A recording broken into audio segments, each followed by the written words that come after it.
आगमन। एक आदमी परदेश गया, एक ऐसे देश में जहां की वो भाषा नहीं समझता और न उसकी भाषा ही दूसरे लोग समझते हैं। उस देश की राजधानी में एक बहुत बड़े महल के सामने खड़े होकर किसी से पूछा, ये भवन किसका है? उस आदमी ने कहा सेबेस्टियन। उस आदमी का मतलब था, मैं आपकी भाषा नहीं समझा। लेकिन उस परदेशी ने समझा कि किसी सेबेस्टियन नाम के आदमी का ये मकान है। उसके मन में बड़ी ईर्ष्या पकड़ी उस आदमी के प्रति जिसका नाम सेबेस्टियन है। इतना बड़ा भवन था, इतना बहुमूल्य भवन था, हजारों नौकर चाकर आते जाते थे, सारे भवन पर संगमरमर था। उसके मन में बड़ी ईर्ष्या हुई सेबेस्टियन के प्रति, और सेबेस्टियन कोई था ही नहीं। उस आदमी ने सिर्फ इतना कहा था कि मैं समझा नहीं कि आप क्या पूछते हैं। फिर वो आदमी घूमता हुआ बंदरगाह पर पहुंचा। एक बड़े जहाज से बहुमूल्य सामान उतारा जा रहा था, कारें उतारी जा रही थी। उसने पूछा, ये सामान किसका उतर रहा है? एक आदमी ने कहा, सेबेस्टियन। उस आदमी ने कहा, मैं समझा नहीं कि आप क्या पूछते। उस परदेशी की ईर्ष्या और भी बढ़ गई। जिसका वो भवन था, उसी आदमी की ये बहुमूल्य कारें भी उतारी जा रही थी, और वो आदमी था ही नहीं। उसका मन आग से जलने लगा। काश वो भी इतना धनी होता। और जब वो रास्ते पर लौटता था, उदास, चिंतित, दुखी, ईर्ष्या से भरा हुआ, तो उसने देखा कि किसी की अर्थी जा रही है और हजारों लोग उस अर्थी के पीछे। निश्चित ही जो आदमी मर गया है वो बड़ा आदमी होगा। उसके मन में अचानक ख्याल आया, कहीं सेबेस्टियन मर तो नहीं गया। उसने राह चलते एक आदमी से पूछा कि कौन मर गया है? उस आदमी ने कहा, सेबेस्टियन। मैं समझा नहीं। उस आदमी ने अपनी छाती पीट ली। निश्चित ईर्ष्या हुई थी उस आदमी से, लेकिन बेचारा मर गया। इतने बड़े महल, इतनी बढ़िया कारें, इतनी धन दौलत, तो वो सब व्यर्थ पड़ी रह गई। वो आदमी मर गया जो आदमी था ही नहीं। बहुत बार ऐसी ही हालत मुझे अपने संबंध में मालूम पड़ती। ऐसा लगता है कि किसी परदेश में हूं, न आप मेरी भाषा समझते हैं, न मैं आपकी भाषा समझता हूं। जो कहता हूं, जब आप में उसकी प्रतिध्वनि सुनाई पड़ती है तो बहुत हैरान हो जाता हूं, क्योंकि वो तो मैंने कभी कहा ही नहीं था। जब आप कुछ पूछते हैं तो जो मैं समझता हूं कि आपने पूछा है, जब मैं उत्तर देता हूं और आपकी आंखों में झांकता हूं तो पता चलता है ये तो आपने पूछा ही नहीं था। एक अजनबी, एक आउटसाइडर, एक परदेशी की तरह मेरी हालत है। लेकिन फिर भी कोशिश करता हूं समझाने की। वो जो मुझे दिखाई पड़ता है, नहीं मेरी इच्छा है कि जो मुझे दिखाई पड़ता है उसे आप मान ले, क्योंकि जो आदमी भी किसी से कहता है मेरी बात मान लो, वो आदमी मनुष्य जाति का दुश्मन है। क्योंकि जब भी मैं ये कहता हूं कि मेरी बात मान लो, तब मैं ये कहता हूं मुझे मान लो और अपने को छोड़ दो। और जो भी आदमी किसी से ये कहता है कि खुद को छोड़ दो और किसी दूसरे को मान लो, वो आदमी लोगों की आत्माओं की हत्या करता है। जितने लोग दूसरों को मनाने के लिए आतुर हैं, वे सारे लोग मनुष्य जाति के लिए खतरनाक सिद्ध होते हैं। मैं नहीं कहता हूं मेरी बात मान लो, मानने का कोई सवाल नहीं है। मैं इतना ही कोशिश करता हूं कि मेरी बात समझ लो, और समझने के लिए मानना जरूरी नहीं है, बल्कि जो लोग मान लेते हैं वो समझ नहीं पाते हैं। जो नहीं मानते हैं वो भी नहीं समझ पाते हैं, क्योंकि मानने और न मानने की जल्दी में समझने की फुर्सत नहीं मिलती। जिस आदमी को समझना है उसे मानने और न मानने की आतुरता नहीं दिखानी चाहिए, उसे समझने की ही आतुरता दिखानी चाहिए। मेरी बात को मानने से आपका कोई विकास नहीं होगा। किसी की बात मानने से किसी का कभी कोई विकास नहीं होता है, लेकिन किसी की भी बात समझने से जरूर विकास होता है, क्योंकि जितना आप समझने की कोशिश करते हैं उतनी आपकी समझ विकसित होती है। लेकिन हम सारे लोग उत्सुक होते हैं मानने या न मानने को, क्योंकि समझने में श्रम करना पड़ता है, मानने न मानने में श्रम की कोई भी जरूरत नहीं। और हम मानसिक रूप से इतने आलसी हो गए हैं कि हम मन से कोई भी श्रम नहीं करना चाहते हैं। इसलिए दुनिया में इतने अनुयायी दिखाई पड़ते हैं, दुनिया में इतने वाद, इतने इज्म दिखाई पड़ते हैं, इसलिए दुनिया में इतने गुरु दिखाई पड़ते हैं, इतने शिष्य दिखाई पड़ते हैं। जिस दिन मनुष्य मानसिक श्रम करने को राजी होगा, इस दुनिया में कोई अनुयायी नहीं होगा, कोई वाद नहीं होगा, कोई गुरु, कोई शिष्य नहीं होगा। जब तक हम मानसिक रूप से श्रम करने को राजी नहीं है, तब तक दुनिया में ये सब नासमझियां जारी रहेंगी, क्योंकि जो लोग भी श्रम नहीं करना चाहते वे किसी दूसरे के श्रम पर ही आधारित होना चाहते हैं। ये भी एक तरह का शोषण है। मैं सोचूं और आप मान लें तो आपने मेरा शोषण किया, मैं सोचूं और आपको जबरदस्ती मना दूं तो मैं आपका शोषण कर रहा हूं। और दुनिया में आर्थिक शोषण इतना ज्यादा नहीं है जितना मानसिक और आध्यात्मिक शोषण है। पैसे का शोषण इतना बड़ा नहीं है, क्योंकि किसी का पैसा छीन लेने से आप उसका कुछ भी नहीं छीनते हैं, लेकिन जब किसी आदमी की आत्मा छीन जाती है तो उसका सब कुछ छीन जाता है। सारी दुनिया आध्यात्मिक रूप से गुलामी में है, और उस गुलामी का कारण है एक मानसिक आलस्य, एक मेंटल लिथार्जी। भीतर हम कुछ भी नहीं करना चाहते, इसलिए कोई भी जोर से कह दे कि मेरी बात मानो, मैं भगवान हूं, या चार नासमझों को इकट्ठा कर ले और बाजार में डुंडी पिटवा दे कि बहुत बड़े महात्मा गांव में आ रहे हैं, तो हम मानने को एकदम तैयार हो जाते हैं। हम मानने को तैयार ही बैठे हैं। कोई आ जाए और हमें कहे कि मैं ठीक हूं, जोर से कहना चाहिए, और वस्त्र उसके रंगे हुए होना चाहिए, और उसके आसपास प्रचार की हवा होनी चाहिए, फिर हम मानने को तैयार। क्या हम सोचने को कभी भी तैयार नहीं होंगे? मनुष्य जाति का जन्म ही नहीं होगा अगर मनुष्य सोचने को तैयार नहीं होता है, लेकिन हम सोचने को बिल्कुल तैयार नहीं हैं। मेरा कोई भी आग्रह नहीं है कि मैं जो कहता हूं उसे माने, और इसलिए न माने इसका भी आग्रह नहीं है। आग्रह कुल इतना है कि जो मैं कहता हूं उसे सुने समझे, वही मुश्किल हो गया, क्योंकि भाषा ही ऐसी मालूम पड़ती है। मैं कोई और भाषा बोलता हूं, आप कोई और भाषा समझते हैं। एक गांव में गया हुआ था, एक मित्र आए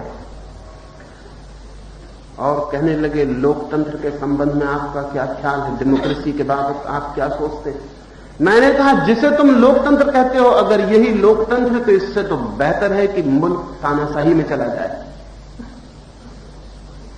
उनने जाके गांव में खबर कर दी कि मैं तानाशाही को पसंद करता हूं। ये ऐसे ही हुआ कि जैसे कोई बीमार आदमी मेरे पास आए, खांसता थकारता, और मुझसे पूछे कि मैं क्या करूं, तो उससे मैं कहूं इस तरह बीमार जिंदा रहने की बजाय तो बेहतर है कि तुम मर जाओ। और वो आदमी गांव में खबर कर दे कि मेरा मानना यह है कि सब लोगों को मर जाना चाहिए। लौट के उस गांव में पता चला कि मैं लोकतंत्र का दुश्मन हूं और तानाशाही के पक्ष में हूं, और यही नहीं, ये भी पता चला कि मैं खुद ही तानाशाह होना चाहता हूं। तब सिवाय इसके मानने के क्या रास्ता रहा कि भाषाएं शायद हम दो तरह की बोल रहे हैं। मुझसे ज्यादा लोकतंत्र को प्रेम करने वाला आदमी खोजना थोड़ा मुश्किल है। मैं तो लोकतंत्र को इतना प्रेम करता हूं कि चाहता हूं कि दुनिया में कोई तंत्र ही ना रह जाए, क्योंकि जब तक तंत्र है तब तक लोकतंत्र नहीं हो सकता है। कोई भी तंत्र होगा ऊपर तो आदमी को गुलाम बनाएगा, कम या ज्यादा, लेकिन तंत्र होगा तो गुलाम बनाएगा। तंत्र होगा, शासन होगा तो आदमी किसी न किसी तरह की गुलामी में रहेगा। कम और ज्यादा दूसरी बात है, जिस दिन तंत्र नहीं होगा उसी दिन जगत में ठीक लोकतंत्र होगा। जिस दिन शासन नहीं होगा उसी दिन दुनिया में ठीक शासन आया, ऐसा कहना चाहिए। लेकिन मुझे उस गांव में जाके पता चला कि मैं खुद ही तानाशाह होना चाहता हूं, मैं तानाशाही को पसंद करता हूं। न केवल अखबारों में यह खबर निकली, एक सज्जन ने पूरी किताब ही लिख दी इस बात के ऊपर कि मैं तानाशाह होना चाहता हूं। तब सिवाय इसके कि हम अलग अलग भाषाएं बोल रहे हैं और क्या कहा जा सकता है। मैं एक गांव में ठहरा हुआ था, जिस घर में रुका हुआ था उस गांव के कलेक्टर की पत्नी मुझसे मिलने आई। जब कॉलेज में पढ़ता था तो वो महिला मेरे साथ पढ़ती थी। सर्दी की रात थी, मैं कंबल अपने पैरों पर डाले हुए बिस्तर पर बैठा था। वो मिलने आई, वो मुझसे गले मिल गई। न मालूम बचपन की और कॉलेज के दिनों की बहुत सी स्मृतियां सुनाने लगी। बैठ गई पलंग पर। मैंने उससे कहा कि सर्दी है, कंबल उसने अपने पैरों पर डाल लिया। हम दोनों उस पलंग पर कंबल डाले बैठे रहे। दूसरे दिन सभा में एक आदमी ने चिट्ठी लिख के मुझे पूछा कि कल रात एकांत में एक स्त्री के साथ एक ही बिस्तर पर एक ही कंबल में आप थे या नहीं? हां या ना में जवाब दीजिए। और हम गोलमोल उत्तर पसंद नहीं करते हैं, या तो हां कहिए या ना कहिए। मैंने कहा बिल्कुल था, हां। घर लौट कर आया, घर के लोग कहने लगे आप बिल्कुल पागल हैं, आपने हां कहा, लोग क्या समझे होंगे? मैंने कहा बात सच्ची थी, हम एक बिस्तर पर थे, एक ही कंबल में थे, रात भी थी। वो तो ठीक ही कह रहे थे। उन्होंने कहा यह सवाल नहीं है कि वो क्या, उनका मतलब आप नहीं समझे। उनका मतलब बिल्कुल दूसरा था। सारे गांव में क्या अफवाह उड़ रही है आपको पता नहीं कि आप एक स्त्री के साथ एक ही बिस्तर पर एक ही कंबल में थे। मैंने कहा सिवाय इसके कि हम भाषाएं अलग बोलते हैं और क्या समझा जा सकता है? क्या समझा जा सकता है? इसके सिवाय कोई उपाय नहीं। फिर मुझसे लोग पूछते हैं कि जवाब दीजिए,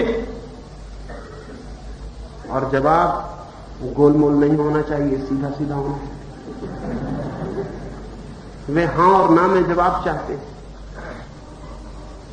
और तब मैं बहुत चकित भी होता हूं, रोता भी हूं और हंसता भी हूं। कैसे लोगों के साथ। तब मुझे याद आती है एक फकीर की। एक फकीर था बोधिधर्म, वो हिंदुस्तान से चीन गया, लेकिन चीन में 9 वर्षों तक वो आदमी दीवार की तरफ मुंह किए बैठा रहा। अगर आप उससे मिलने जाते तो बहुत अशिष्ट मालूम पड़ता वो आदमी, क्योंकि वो आपकी तरफ मुंह नहीं करता था, वो दीवार की तरफ मुंह रखता था, आपकी तरफ पीठ रखता था। वो जब भी बैठता दीवार की तरफ मुंह करके बैठता। चीन का सम्राट उससे वो मिलने आया, उसने कहा ये क्या बदतमीजी है, मैं तुम्हारे पीछे खड़ा हूं, तुम दीवार की तरफ मुंह किए हो। उस बोधि धर्म ने कहा कि हजारों अनुभव के बाद इस नतीजे पर पहुंचा हूं कि दीवार की तरफ मुंह करना ठीक होता है, क्योंकि आदमी भी मुझे दीवार की तरह मालूम पड़ते हैं, कोई सुनता ही नहीं। तो तुम्हारी तरफ मुंह करूं उसमें मुझे ज्यादा बदतमीजी मालूम पड़ती है, क्योंकि तुम आदमी कम और दीवार ज्यादा मालूम पड़ते हो। और हो सकता है कि मेरी आंखों में तुम्हें ख्याल आ जाए कि यह आदमी मुझे दीवार समझ रहा है, तो मैं दीवार की तरफ मुंह रखता हूं। जब कोई आदमी आएगा तो मैं उसकी तरफ मुंह कर लूंगा, लेकिन तुम दीवार हो। सम्राट वू ने अपनी आत्मकथा में लिखा है कि पहली बार एक आदमी मुझे मिला जिससे कुछ बात सुनने योग्य थी, लेकिन शायद मैं सुनने योग्य पात्र नहीं था, इसलिए उसने मेरी तरफ मुंह नहीं किया। बोधि धर्म ने ठीक किया। कई बार मुझे भी लगता है कि अगर यही खींचतान भाषा की जारी रहती है तो बजाय आपकी तरफ मुंह करने के दीवार की तरफ मुंह कर लेना उचित होगा। लेकिन अभी मैं हार नहीं गया हूं और निराश नहीं हो गया हूं, अभी कोशिश जारी रखूंगा। मानना नहीं चाहता हूं कि आप दीवार हैं, मानने का यही मन होता है कि आप भी एक मनुष्य हैं और भीतर एक विचारशील आत्मा है। आपकी सारी कोशिश के बावजूद भी आशा को जगाए रखता हूं और ये कोशिश करता हूं कि शायद किसी दिन बात सुनाई पड़ जाए, लेकिन अभी तो उल्टा ही मालूम पड़ता है। अभी गुजरात लौटा तो बड़ी गर्मी है, गांव गांव में गया तो लोगों ने कहा आप गांधी के दुश्मन।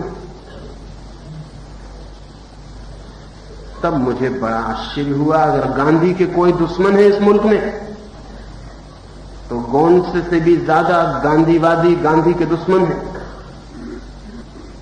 गोडसे ने गांधी के शरीर की हत्या की, गांधीवादी गांधी की आत्मा की हत्या करने पर पूरी तरह उतारू हैं। गोडसे की गोली के बाद भी गांधी बच गए हैं पूरी तरह, गांधी को वो गोली नहीं लगी, नहीं लग सकती है।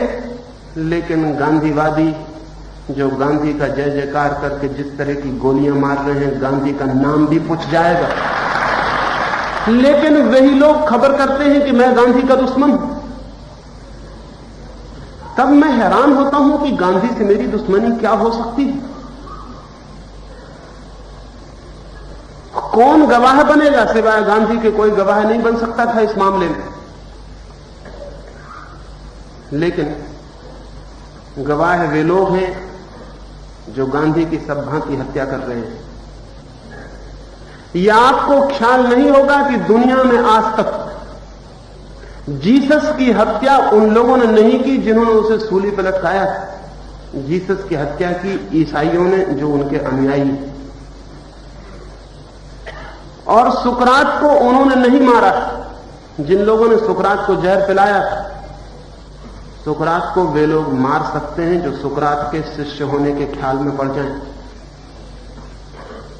सुकरात मरने के करीब था तो उसके एक मित्र क्रेटो ने उसके एक शिष्य ने पूछा कि आपको सांझ जहर दे दिया जाएगा, हम आपको दफनाएंगे कैसे? इस संबंध में कुछ बताइए। सुकरात ने कहा, देखो मजा, वे मेरे दुश्मन हैं जो मुझे मारने की कोशिश कर रहे हैं, और ये मेरे मित्र जो मुझे दफनाने की कोशिश कर रहे हैं। ये देखो मजा कि मेरे मित्र मुझसे पूछते हैं कि दफनाएंगे कैसे। मित्र सदा यही पूछते हैं कि मर तो आप जाओगे, हम दफनाएंगे कैसे? वो गांधीवादी गांधी को दफनाने की कोशिश कर रहे हैं, वो मित्र हैं उनके। सुकरात ने बड़े मजे की बात कही थी क्रेटो को, शायद ही क्रेटो समझ पाया हो क्योंकि भाषाओं के भेद सदा हैं। सुकरात ने कहा था, पागल क्रेटो, तुम दफनाने की कोशिश करना, लेकिन मैं तुमसे कहता हूं तुम सब दफन जाओगे, फिर भी मैं रहूंगा। और अगर कोई तुम्हें कभी याद भी रखेगा तो सिर्फ इसलिए कि तुमने सुकरात से प्रश्न पूछा था कि हम कैसे दफनाएंगे। और आज क्रेटो के बाबत इतना ही पता है कि उसने सुकरात से पूछा था और कुछ भी पता नहीं। शिष्य दफनाते हैं गुरुओं को, अनुयायी दफनाते हैं नेताओं को, पीछे चलने वाले दफनाते हैं आगे चलने वालों को। क्यों ऐसा हो जाता है? लेकिन इसके होने के पीछे कुछ कारण है। ये शायद आपको पता न हो, ये शायद ख्याल में भी ना हो कि जो आदमी भी किसी का अनुयायी बनता है, वो आदमी पहली तो बात है खतरनाक है, डेंजरस है। क्योंकि कोई बुद्धिमान आदमी कभी किसी का अनुयायी नहीं बनता है, सिर्फ बुद्धिहीन लोग अनुयायी बनते हैं। अनुयायियों की जमात बुद्धिहीनों की जमात है, स्टूपिडिटी की जमात है, जहां सारे बुद्धिहीन इकट्ठे हो जाते। मैंने सुना है एक बार एक आदमी को सत्य मिल गया। शैतान के शिष्य भागे हुए शैतान के पास गए और उन्होंने कहा, क्या सो रहे हो? एक आदमी को सत्य मिल गया, सब मुश्किल पड़ जाएगी। शैतान ने कहा, घबराओ मत, जाके गांव में खबर कर दो कि एक आदमी को सत्य मिल गया है, किसी को अनुयायी बनना हो तो बन जाओ। शैतान के शिष्यों ने कहा, इससे क्या फायदा होगा, हम ही प्रचार करें? शैतान ने कहा कि मेरे हजारों साल का अनुभव यह है कि अगर किसी आदमी को सत्य मिला हो और उस आदमी को और उसके सत्य को खत्म करना हो तो अनुयायियों की भीड़ इकट्ठी कर दो। तुम जाओ गांव गांव में डुंडी पीट दो कि किसी आदमी को अगर सत्य गुरु चाहिए हो तो सत्य गुरु पैदा हो गया है। तो जितने मूढ़ होंगे वो भाग के उसके आसपास इकट्ठे हो जाएंगे, और एक बुद्धिमान आदमी हजार मूढ़ों के बीच में क्या कर सकता है? और यही हुआ। शैतान के शिष्यों ने गांव गांव में खबर कर दी, जितने बुद्धिहीन जन थे वो सब इकट्ठे हो गए, और वो आदमी भागने लगा कि मुझे बचाओ, लेकिन उसे कौन बचाता? शिष्यों ने उसे जोर से पकड़ लिया। दुश्मन से आप बच सकते हैं, शिष्यों से कैसे बच सकते हैं? इसलिए अगर कभी किसी को सत्य मिल जाए तो अनुयायियों से सावधान रहना, शिष्यों से बचना। वो हमेशा तैयार है, शैतान उनको सिखा के भेजता है। गांधी जिंदगी भर चिल्लाते रहे कि मेरा कोई वाद नहीं, और अब गांधीवादी उनके वाद को सुव्यवस्था देने की कोशिश में लगे। वो रिसर्च कर रहे हैं, शोध केंद्र बना रहे हैं, स्कॉलरशिप्स दे रहे हैं, और कह रहे हैं कि गांधी के वाद का रेखाबद्ध रूप तय करो। गांधी के वाद को खड़ा किया जा रहा है। गांधी जिंदगी भर कोशिश करते रहे कि मेरा कोई वाद नहीं है। सच बात तो यह है कि किसी भी विवेकशील आदमी का कोई वाद नहीं होता। विवेकशील आदमी प्रतिपल अपने विवेक से जीता है, वाद के आधार पर नहीं। वाद के आधार पर वे जीते हैं जिनके पास विवेक नहीं होता है। वाद का क्या मतलब होता है? वाद का मतलब होता है तैयार उत्तर। जिंदगी रोज बदल जाती है, जिंदगी रोज नए सवाल पूछती है, और वादी के पास तैयार उत्तर होते। वह अपनी किताब में से उत्तर लेके आ जाता है कि यह उत्तर काम करना चाहिए। जिंदगी रोज बदल जाती है, वादी बदलता नहीं, वादी ठहर जाता है। जो महावीर पर ठहर गए हैं वो 2500 वर्ष पहले ठहर गए हैं। 2500 वर्ष में जिंदगी कहां से कहां चली गई। और वादी महावीर पर ठहरा, वो कहता हम महावीर को मानते हैं। जो कृष्ण पर ठहरा है वो 3500-4000 हजार वर्ष पहले ठहरा है।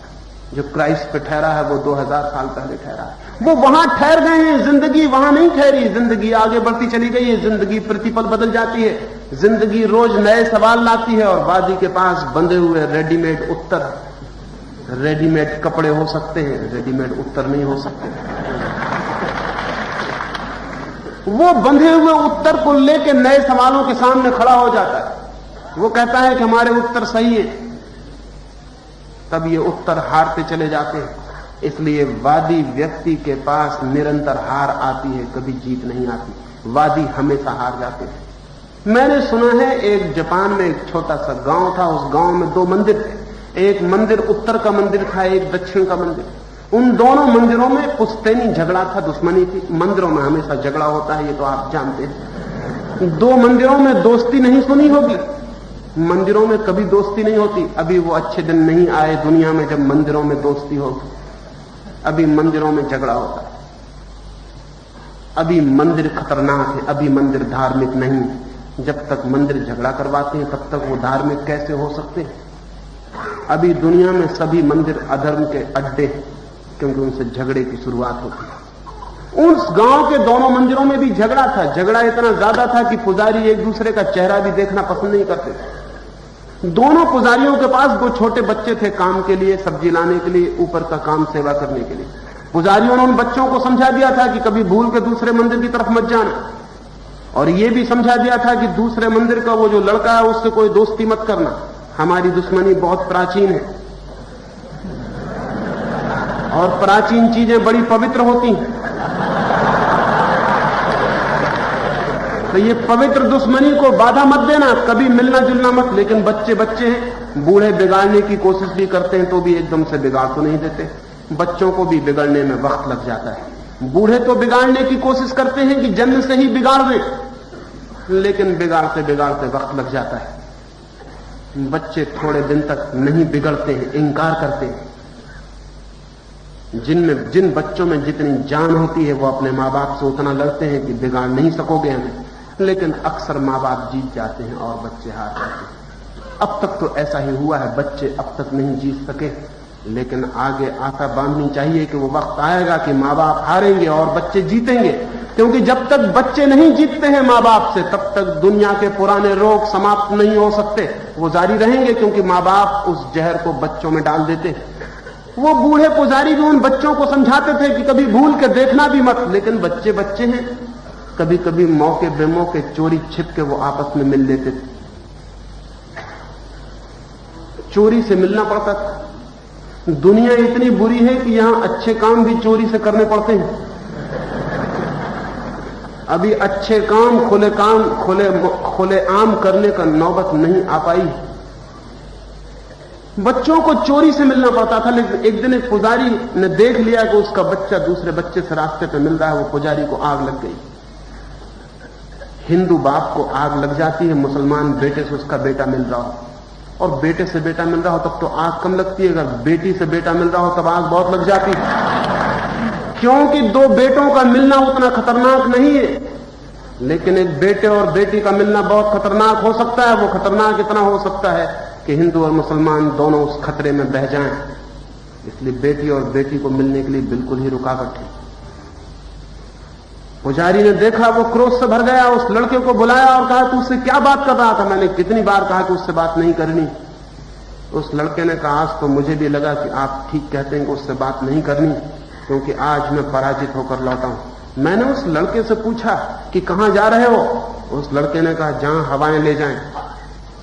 और मैं एक हैरान रह गया। उसने ऐसी मेटाफिजिकल, इतनी दार्शनिक बात कह दी कि जहां हवाएं ले जाएं। फिर मुझे कुछ सूझा ही नहीं कि आगे मैं क्या कहूं। उस पुजारी ने कहा, यह बहुत खतरनाक बात है, हम कभी उस मंदिर के किसी आदमी से नहीं हारे, ये हार पहली है, कल उस लड़के को हराना पड़ेगा। तू कल उससे जाके पूछना फिर कि कहां जा रहे हो, और जब वो कहे जहां हवाएं ले जाएं, तो उससे कहना कि अगर हवाएं रुकी हों और न चल रही हों तो फिर कहीं जाओगे कि नहीं। फिर वो भी घबरा जाए। वो लड़का उत्तर तैयार लेके जाके रास्ते पर खड़ा हो गया। उत्तर तैयार, उत्तर तैयार बुद्धिहीनता का लक्षण है। जिस आदमी के पास भी उत्तर तैयार है, उससे ज्यादा इडियट, उससे ज्यादा जड़ बुद्धि का आदमी खोजना मुश्किल है। उत्तर तैयार होना ही मीडियोकर माइंड का लक्षण है। बुद्धिमान आदमी के पास उत्तर कभी तैयार नहीं होते। वो प्रश्नों का साक्षात करता है और उत्तर जन्मते हैं, उत्तर तैयार नहीं होते। पर उस लड़के ने उत्तर तैयार कर लिया और वो जाके रास्ते पर खड़ा हो गया। अब वो तैयार अपना उत्तर रखे है कि कब वो आए और मैं पूछूं। पंडित इसी तरह के होते हैं, सब उत्तर तैयार। वो लड़का आया रास्ते पर, तैयार उत्तर वाले लड़के ने पूछा कि मित्र कहां जा रहे हो? पूछने में उसे उत्सुकता नहीं थी, उसे उत्सुकता थी अपने उत्तर देने में। बहुत कम लोग हैं जिनकी उत्सुकता पूछने में होती है, बहुत अधिक लोग ऐसे ही हैं जिनको अपने उत्तर में उत्सुकता होती। और जिन लोगों को उत्तर में उत्सुकता होती उनका पूछना सदा झूठा होता है। उस लड़के ने कहा, कहां जा रहा हूं? जहां पैर ले जाएं। अब बड़ी मुश्किल हो गई, क्योंकि उत्तर तैयार था। अब क्या करें क्या न करें, वही उत्तर देना व्यर्थ हो गया है। क्रोध आया बहुत, अपने पर नहीं, इस लड़के पर कि बेईमान है, अपनी बात बदलता है। कल कहता था कि हवा जहां ले जाए, आज कहता है कि पैर जहां ले जाए, बेईमान। लेकिन लौट के अपने गुरु को कहा कि वो लड़का तो बहुत बेईमान निकला। उस गुरु ने कहा कि उस मंदिर के लोग सदा से बेईमान रहे, नहीं तो झगड़ा हमारा क्या है? क्या वो उत्तर बदल गया? वो तो बदल गया। जो बुद्धिहीन है उन्हें कभी ख्याल ही नहीं आता कि जिंदगी रोज बदल जाती, जिंदगी बड़ी बेईमान। सिर्फ मुर्दे नहीं बदलते, जिंदगी बदल जाती। फूल बदल जाते हैं, पत्थर उनके नीचे वैसे ही पड़े रहते हैं, वो बिल्कुल नहीं बदलते। पत्थर मन में सोचते होंगे कि बड़े बेईमान हैं ये फूल, सुबह खिलते हैं दोपहर गिरने लगते हैं, क्या बेईमानी है, क्या बदलाहट मचा रखी है। सुबह कुछ, दोपहर कुछ, सांझ कुछ हो जाते हैं। हम पत्थरों को देखो, जैसे सुबह थे वैसे अब हैं, जैसे अब हैं। वैदिक युग से लेकर अब तक हम पत्थर ही हैं। ये फूलों का कोई भरोसा नहीं, इन फूलों का दिखता है कोई ठिकाना नहीं, इन फूलों के पास कोई आत्मा नहीं है, बस बदल जाते हैं। उस बच्चे ने कहा कि वो तो बदल गया, अब मैं क्या करूं? उसके गुरु ने कहा कि ये तुमसे हराना जरूरी है, मैं फिर तुझे उत्तर बताता हूं, तू तैयार करके अगली बार फिर जाना। लेकिन फिर ख्याल ना आया कि तैयार उत्तर हार गया था। गुरु को ख्याल आया कि वो उत्तर हार गया है। हार गया था तैयार उत्तर, लेकिन गुरु ने समझा कि वो खास उत्तर हार गया है। ना समझ यही समझते रहते हैं कि वो खास उत्तर हार गया तो दूसरा उत्तर काम आ जाएगा, लेकिन उन्हें पता नहीं कि तैयार उत्तर हमेशा हार जाते हैं। तैयार उत्तर हारता है, कोई उत्तर नहीं हारता। दूसरे दिन उसने कहा कि जब वो पूछे कि जहां पैर ले जाएं, तो उससे कहना कि भगवान न करे कि पैर से लंगड़े हो जाओ, अगर लंगड़े हो गए तो कहीं जाओगे कि नहीं। लड़का खुश फिर जाके उसी रास्ते पर खड़ा हो गया, देख रहा है, प्रतीक्षा कर रहा है। वो लड़का उस मंदिर से निकला, उसने फिर उससे पूछा कि मित्र कहां जा रहे हो? उस लड़के ने कहा साग सब्जी लेने बाजार जा रहा है।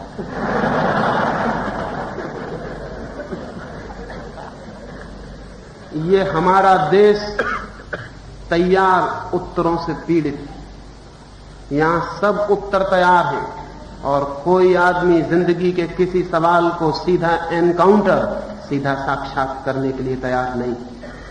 वे चाहे उत्तर बुद्ध ने तैयार किए हों, चाहे महावीर ने, चाहे कृष्ण ने, चाहे अभी गांधी ने, वे उत्तर सब हमारे पास तैयार हैं और उन उत्तरों को पकड़ के हम बैठे हैं। इस देश की आत्मा इसीलिए अविकसित रह गई है, इस देश की आत्मा इसलिए पत्थर हो गई है। उसने फूल होने का गुण खो दिया है, उसने परिवर्तन की क्षमता खो दी है, वो ठहर गई है, अटक गई, स्टैटिक हो गई। और अगर कोई कहे कि छोड़ दो तैयार उत्तरों को, तो हम कहेंगे हमारे महात्माओं को छीनते हो, हमारे गुरुओं को छीनते हो, हमारे तीर्थंकरों को छीनते हो, बड़े दुश्मन हो हमारे। कोई आपके तीर्थंकर नहीं छीन रहा है, कोई आपके महात्मा नहीं छीन रहा है, लेकिन आप इतने जोर से पकड़े हुए हो कि आपको लगता है कि कहीं छिन न जाए। पकड़ने की वजह से ये डर पैदा होता है कि कहीं छिन न जाए। पकड़ना छोड़ दो, कोई तीर्थंकर नहीं छिनेगा, कोई महात्मा नहीं छिनेगा। वो अपनी हैसियत से कुछ है, आपके पकड़ने की वजह से कुछ भी नहीं है। लेकिन हम जोर से पकड़े हुए हैं, हम उनको सहारा समझे हुए हैं। गांधी ने कुछ उत्तर दिए थे और गांधी एक अद्भुत आदमी थे। मैं मानता हूं कि गांधी ने हिम्मत की थी, उनके पास तैयार उत्तर नहीं थे। हिंदुस्तान में अगर पिछले 2000 वर्षों में किसी आदमी ने हिंदुस्तान के जीवन को गति दी तो वह आदमी गांधी था, और गति देने का एकमात्र कारण था कि उस आदमी के पास तैयार उत्तर नहीं थे। हिंदुस्तान के दूसरे सारे नेताओं के पास तैयार उत्तर थे, गांधी के पास तैयार उत्तर नहीं था। इसलिए गांधी हिंदुस्तान की जिंदगी में बड़ा बेमौजू था। हिंदुस्तान के सभी नेता गांधी से परेशान रहे। हिंदुस्तान के बड़े नेताओं ने गांधी के प्रति पीछे छिप के हंसी और मजाक भी की कि यह आदमी गड़बड़ है, क्योंकि यह आदमी कब क्या कहेगा, कब क्या करेगा, इसका कोई भरोसा नहीं। यह आदमी बदल जाता है। यह आदमी सुबह कुछ कहता है, सांझ कुछ कहता है, पिछले वर्ष कुछ कहा था, इस वर्ष कुछ कहने लगता है। यह आदमी भरोसे के योग्य नहीं है। लेकिन गांधी अकेले आदमी ने इस मुल्क को इतनी गति दी जितने इस मुल्क के हजारों लाखों महात्मा मिलकर इसको नहीं दे सकते थे।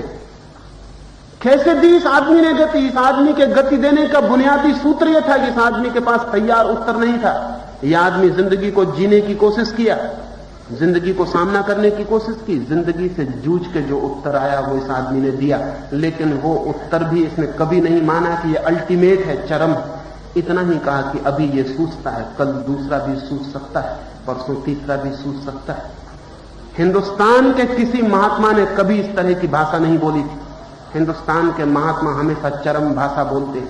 वो कहते हैं कि ये आखिरी उत्तर है, ये सर्वज्ञ की वाणी, बस इसके आगे अब कुछ भी नहीं, ये अंतिम हो गया। तो गांधी ने बड़ी हिम्मत की और कहा कि ये सर्वज्ञ की वाणी नहीं है, एक खोजी की वाणी है, एक खोजने वाली की। इसलिए अपनी किताब को नाम दिया सत्य के प्रयोग। सत्य की उपलब्धि नहीं, एक्सपेरिमेंट्स विथ ट्रस्ट। भूल चूक की संभावना है प्रयोग में,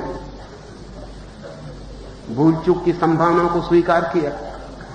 इस आदमी ने एक अद्भुत काम किया। हम इस आदमी के पीछे फिर पड़ गए हैं कि इसने जो अद्भुत काम किया था उसको खत्म कर दें, उसकी हत्या कर दें। हम कहते हैं गांधी का वाद बनाएंगे, हम उत्तर तैयार रखेंगे, जो गांधी ने उत्तर दिया था वही उत्तर हम आगे भी देंगे। बस गांधी की हत्या शुरू हो गई। गांधी का वाद यानी गांधी की हत्या। जिस आदमी का वाद बनाओगे उसी की हत्या हो जाएगी। और लोग मुझसे कहते हैं कि मैं गांधी का दुश्मन। गांधी का दुश्मन कौन? जितने लोग गांधी का लेबल लगा के खड़े हुए हैं वो सब गांधी के दुश्मन हैं। गांधी के लेबल की बिल्कुल जरूरत नहीं है, गांधी की जिंदगी को समझने की जरूरत है। और अगर समझेंगे तो पहला सूत्र ये समझ में आएगा कि गांधी के पास तैयार उत्तर नहीं, और हमारे पास भी तैयार उत्तर नहीं होने चाहिए। हम भी जिंदगी को समझें और देखें और पहचानें। हिंदुस्तान के सारे जगत में पिछड़ जाने के बुनियादी कारणों में से एक कारण यह है, दुनिया में किसी कौम ने अपने उत्तर तैयार नहीं रखे, उन्होंने उत्तर छोड़ने शुरू कर दिए। वे नए उत्तर की खोज में। और हमें जब भी जिंदगी में सवाल उठेगा, भागेंगे फौरन कृष्ण के पास, भागेंगे फौरन महावीर के पास कि क्या है उत्तर। हमारी अपनी कोई आत्मा नहीं है, हमारे पास अपना कोई विकासशील चित्त नहीं है, हमारे देश के पास अपनी कोई क्षमता नहीं है कि हम जिंदगी को समझें और जवाब दें। नहीं, लेकिन इसमें डर रहता है, नए उत्तर में डर रहता है, भूल हो सकती है। पुराने उत्तर में कोई डर नहीं रहता, भूल नहीं होती। लेकिन ध्यान रखें कि जो कौम भूल करने की क्षमता खो देती है वो कौम मर जाती है। भूल करने की क्षमता जीवन का लक्षण है। इसलिए मैं कहता हूं कि रोज भूल करना, भूल करने से मत डरना। हां, एक ही भूल दोबारा मत करना, क्योंकि बंधी हुई भूल भी बंधा हुआ उत्तर हो जाती है। जिंदगी तो एक एडवेंचर है, एक खोज है, एक साहस की खोज है, एक अभियान है जहां बहुत भूलें होंगी। भूलों से हम सीखेंगे और आगे बढ़ेंगे। अगर हमने भूलें ही नहीं की तो फिर हम सीखेंगे नहीं और आगे नहीं बढ़ेंगे। और इसलिए हम सुरक्षा चाहने वाले लोग किसी को पकड़ लेते हैं और कहते हैं तुम्हारे उत्तर सदा के लिए हो गए, अब हम दोबारा नए उत्तर न खोजेंगे। नए उत्तरों में खतरा रहता है, असुरक्षा रहती है, भूल हो सकती है। महात्मा का दिया हुआ उत्तर है, इसको जोर से पकड़ लो।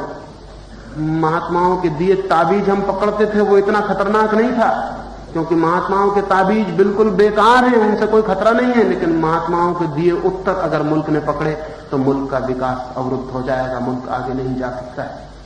मैं गांधी का दुश्मन नहीं हूं। गांधी से जैसा मेरा प्रेम है बहुत कम लोगों का हो सकता है,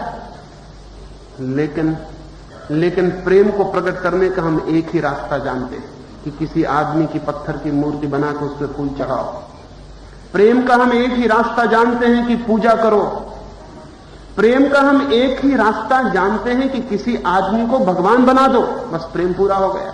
और मैं आपसे कहता हूं ये प्रेम का रास्ता नहीं है, ये किसी आदमी से बचने की तरकीब है। जिस आदमी से बचना हो उसको भगवान बना दो। भगवान होते ही हमारी झंझट के बाहर हो गया, हम आदमी रह गए, वो भगवान हो गया। हमारे उसके बीच फिर कोई कम्युनिकेशन, कोई संवाद का वाहन नहीं रहा, कोई बीच का माध्यम नहीं रहा, वो भगवान हो गया, बात खत्म हो गई। हमने पहले भी अच्छे आदमियों से इसी तरह छुटकारा पाया है। कृष्ण को भगवान बना दिया, मामला खत्म हो गया। महावीर को तीर्थंकर बना दिया, मामला खत्म हो गया। फिर महावीर जो करते हैं हम कह सकते हैं वो तीर्थंकर है, इसलिए करते हैं, हम साधारण आदमी हम क्या कर सकते हैं? हम सिर्फ पूजा कर सकते हैं। कृष्ण भगवान के अवतार हैं, राम भगवान के अवतार हैं, वो कुछ भी कर सकते हैं, लीला है उनकी, वो सब कर सकते हैं। हम साधारण आदमी हम क्या कर सकते हैं? राम से बचने की तरकीब देखी आपने, कृष्ण से बचने की तरकीब देखी। बड़ा कनिंग, बड़ा चालाकी से भरा हुआ रास्ता खोजा हमने, और वो चालाकी ये है कि आदमी को भगवान बना दो, अपनी सीमा के बाहर खदेड़ दो। उस आदमी को हमने आदमियत के बाहर कर दिया, और आदमियत के जो बाहर हो गया उससे फिर हमारा कोई लेन देन नहीं रह जाता। सिर्फ एक लेन देन रहता है कि पूजा कर लेते हैं, वर्ष में कभी एक दिन त्योहार मना लेते हैं, शोरगुल मचा देते हैं, बात खत्म हो जाती है। उस आदमी से हमें कुछ प्रयोजन नहीं रहता। मैं आपसे कहना चाहता हूं कि गांधी को भगवान नहीं बनने देना है। बड़ी कोशिश करनी है कि गांधी भगवान न बन जाएं, ताकि गांधी इस देश के काम आ सके।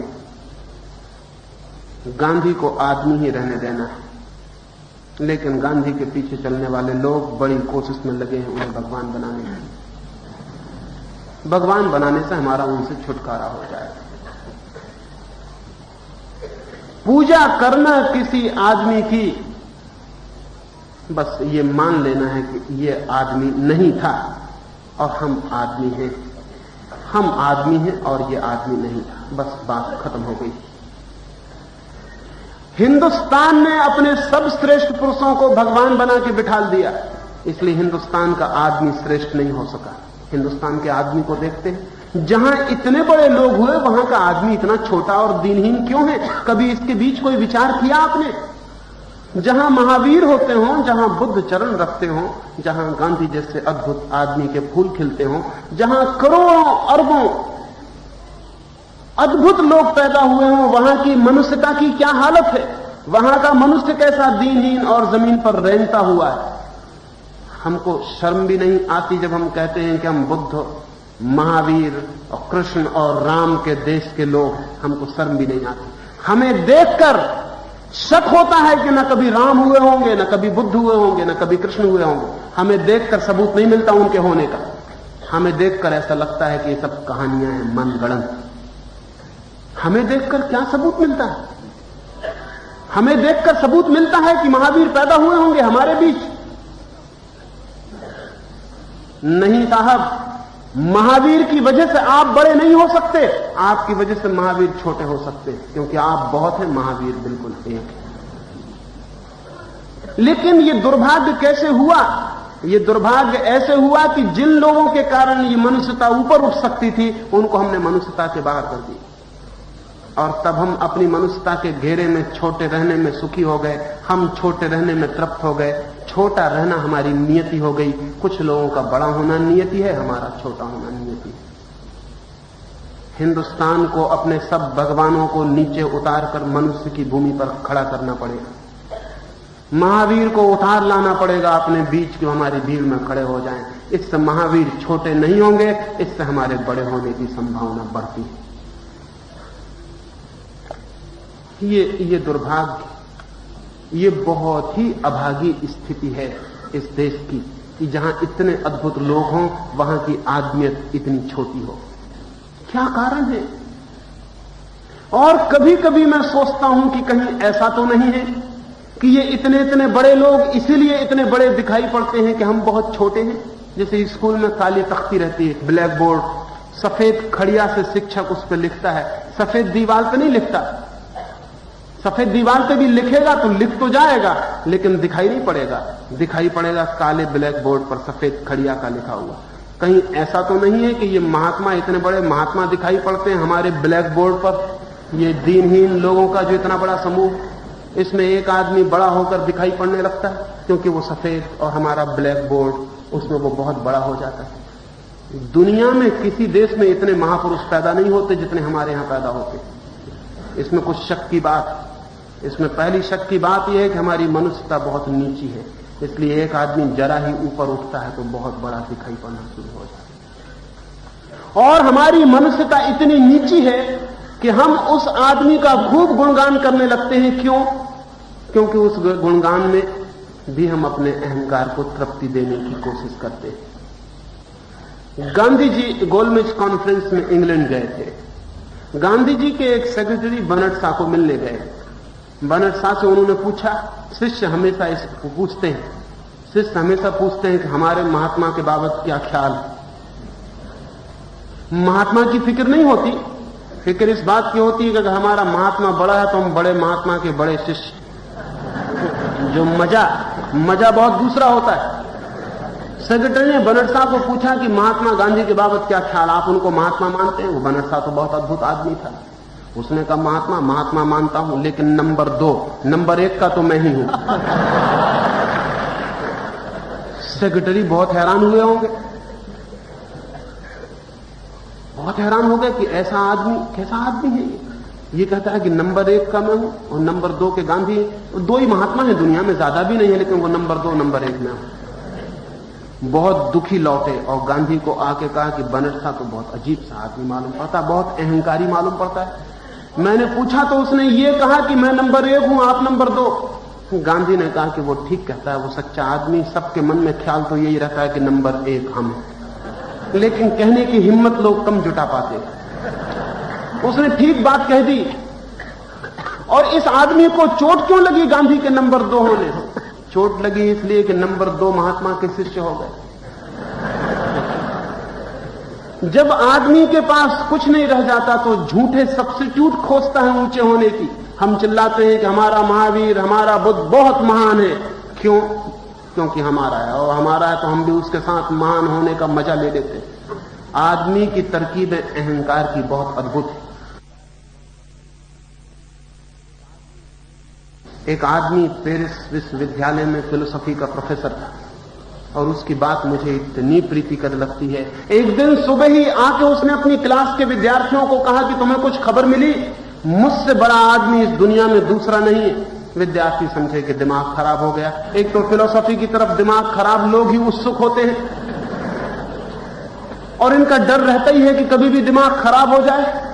असल में जो दिमाग से काम करेगा उसी के तो खराब होने का डर रहता है, जो दिमाग से काम ही नहीं करेंगे उनका खराब कैसे होगा? लड़के समझे कि दिमाग गड़बड़ हो गया, बेचारा गरीब प्रोफेसर है, ये दुनिया का सबसे बड़ा आदमी कैसे हो गया?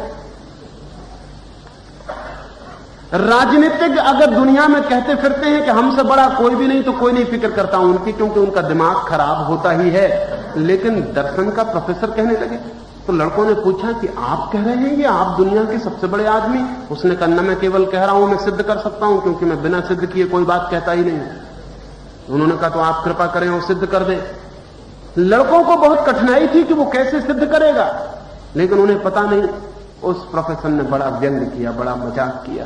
दुनिया में कुछ अच्छे लोग बड़े व्यंग कर जाते हैं, लेकिन फिर भी हमें पता नहीं चलता। उस आदमी ने, उस प्रोफेसर ने उठ के बोर्ड पर गया जहां दुनिया का नक्शा लटका हुआ था, और विद्यार्थियों को कहा कि इस बड़ी दुनिया में सबसे श्रेष्ठ देश कौन सा है? सभी फ्रांस के रहने वाले थे। उन्होंने कहा फ्रांस। स्वभाव था, फ्रांस में रहने वाला आदमी यही समझता है कि फ्रांस सबसे बड़ा देश है, क्योंकि फ्रांस में रहने वाला ये कैसे मान सकता है कि जहां वो रहता है वो देश बड़ा ना हो? जहां वो रहता है वो देश तो बड़ा होनी चाहिए, इतना बड़ा आदमी जहां रहता है। फ्रांस सबसे बड़ा देश है। उस प्रोफेसर ने कहा तो फिर बाकी दुनिया की बात खत्म हो गई। अब अगर मैं सिद्ध कर दूं कि फ्रांस में मैं सबसे बड़ा हूं तो मैं सिद्ध हो जाऊंगा कि दुनिया में सबसे बड़ा हूं।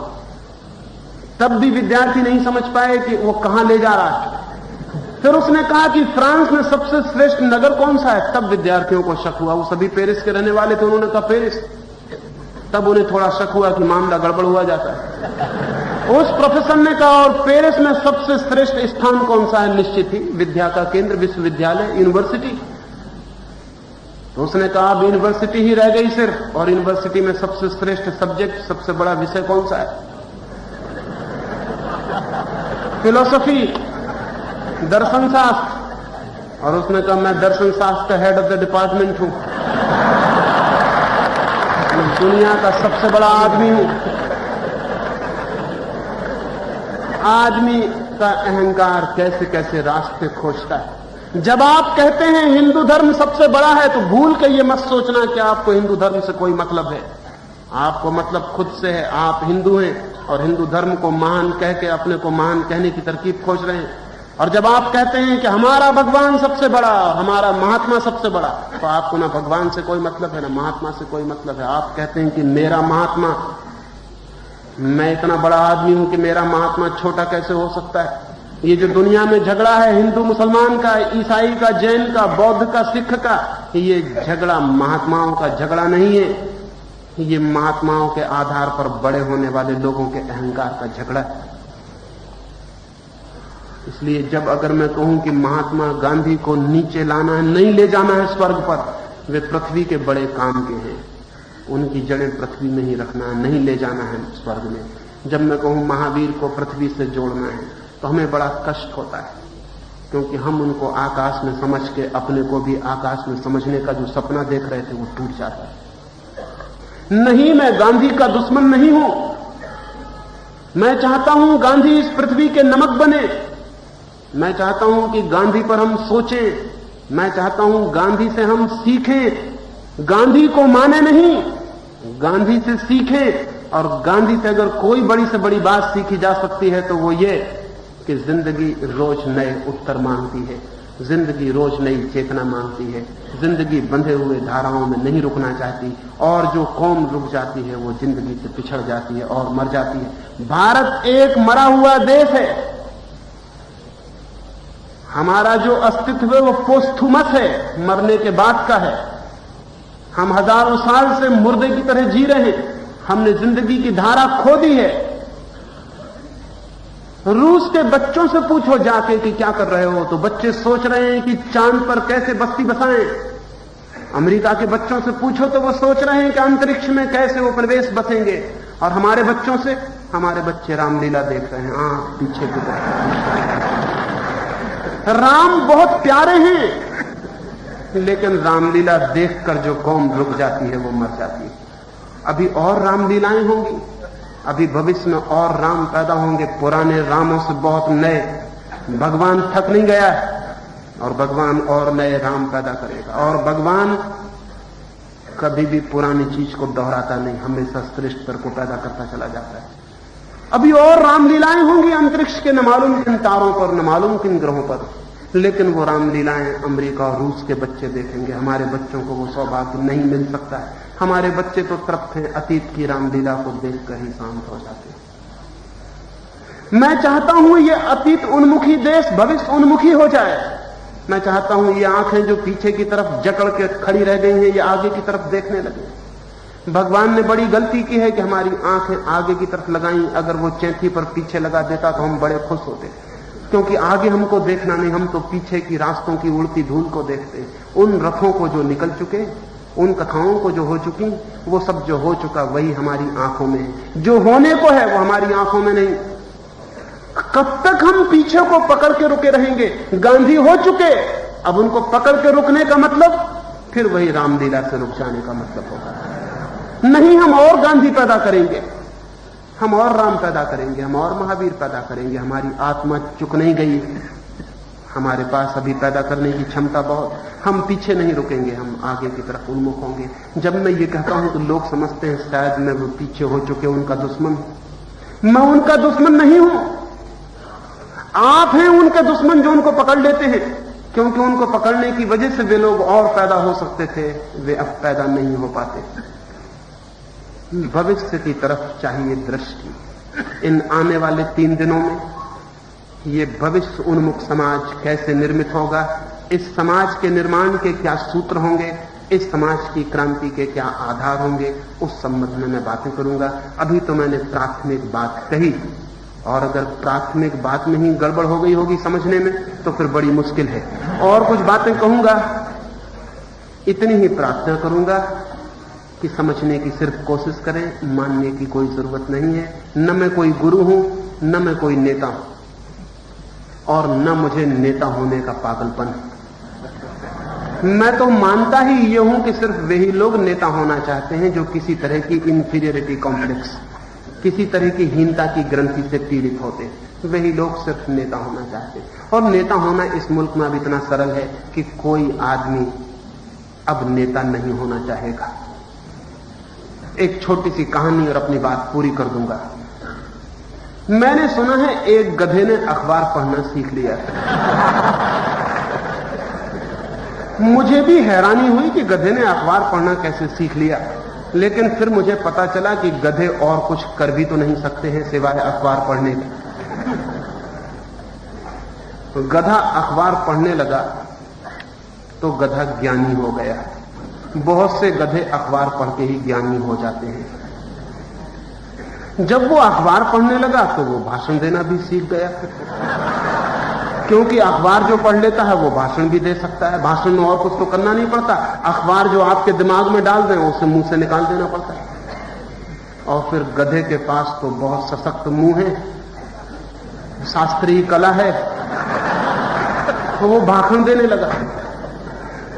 और जब वो भाषण देना सीख गया तो उसने सोचा कि अब छोटे मोटे गांव में क्या रहना, दिल्ली की तरफ चलना चाहिए। क्योंकि गधों को जैसे ही बोलना आ जाए, अखबार पढ़ना आ जाए, वो एकदम दिल्ली की तरफ जाना शुरू हो जाते हैं।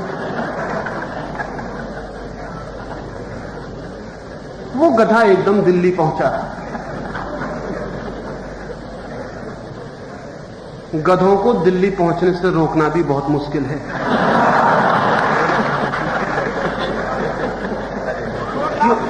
क्योंकि उस गधे ने 10-25 और आसपास के गधे इकट्ठे कर लिए, और जिसके पास भीड़ है वो नेता है। वो दिल्ली पहुंच गया। ये जरा पुरानी बात है, पंडित नेहरू जिंदा थे। वो पंडित नेहरू के मकान पर सीधा पहुंच गया। संतरी खड़ा हुआ था द्वार पर, वो आदमियों को रोकने के लिए था, गधों को रोकने के लिए नहीं। उसने गधे की कोई फिक्र न की। संतरी गधों की फिक्र नहीं कर रहे हैं और गधे महलों में घुस जाते हैं। वो गधा अंदर घुस गया। पंडित नेहरू सुबह सुबह ही अपनी बगिया में टहलते थे। उस गधे ने पीछे से जाके कहा, पंडित जी। पंडित जी बहुत घबराए, क्योंकि न वो भूत प्रेत में मानते थे न भगवान में मानते थे। चारों तरफ चौंक कर उन्होंने देखा। उन्होंने कहा कि क्या मामला है, यह आवाज कहां से आती है, क्योंकि मैं भूत प्रेत में मानता ही नहीं, कौन बोल रहा है। वो गधा डर गया। उसने कहा कि मैं बहुत डर रहा हूं, शायद आप नाराज ना हो जाएं, मैं एक बोलता हुआ गधा हूं, आप नाराज तो नहीं होंगे। पंडित नेहरू ने कहा कि मैं रोज बोलते हुए गधों को इतना देखता हूं कि नाराज होने का कोई कारण नहीं। किस लिए आए हो? उस गधे ने कहा कि मैं बहुत डरता था कि आप मुझसे मिलेंगे या नहीं मिलेंगे। आपकी बड़ी कृपा, आप मुझे मिलने का वक्त दे सकते हैं। मैं एक गधा हूं, मिलने का वक्त मिल सकता है। पंडित नेहरू ने कहा, यहां गधों के अतिरिक्त मिलने के लिए आता ही कौन। अच्छे आए, क्या प्रयोजन। उस गधे ने कहा, मैं नेता बनना चाहता हूं। पंडित नेहरू ने कहा कि बिल्कुल ठीक है, गधे होने का यही लक्षण है कि आदमी नेता बनना चाहता है। ये सारा का सारा देश नेता बनने की कोशिश में है। इस देश को नेताओं की जरूरत नहीं है। इस देश को अनुयायियों की भीड़ की भी जरूरत नहीं है। इस देश को अब उन लोगों की जरूरत है जो विचार करते हैं। इस देश को अब उन लोगों की जरूरत है जो विचार के बीज फेंकते हैं। इस देश को उन लोगों की जरूरत है जिस देश के सोए हुए विचार को जगाएं। इस देश को एक विचार की क्रांति की जरूरत है। इस मुल्क को राजनीति की नहीं, एक आत्मिक क्रांति की जरूरत है। मेरी उत्सुकता राजनीति में नहीं, न मेरी उत्सुकता नेताओं में है। मेरी उत्सुकता इस देश की सोई हुई आत्मा में है, और उस आत्मा को जितनी भी चोट मैं दे सकूं मैं देना जारी रखूंगा। आप गाली दें, नाराज हों, वो सब मैं स्वीकार कर लूंगा, लेकिन मेरी कोशिश जारी रहेगी कि इस मुल्क की आत्मा को कहीं से चोट लगे, कहीं से जीवन विकसित हो, कहीं से ये देश सोचे और जगे और हम दुनिया की दौड़ में पिछड़ न जाएं। हम बहुत पिछड़ गए हैं। इन 3 दिनों में जीवन और समाज की क्रांति के कुछ सूत्रों पर बात करनी है। आपने आज मेरी प्राथमिक बात इतनी शांति और प्रेम से सुनी, उससे बहुत अनुग्रहित हूं। और अंत में सबके भीतर बैठे परमात्मा को प्रणाम करता हूं। मेरे प्रणाम स्वीकार करें।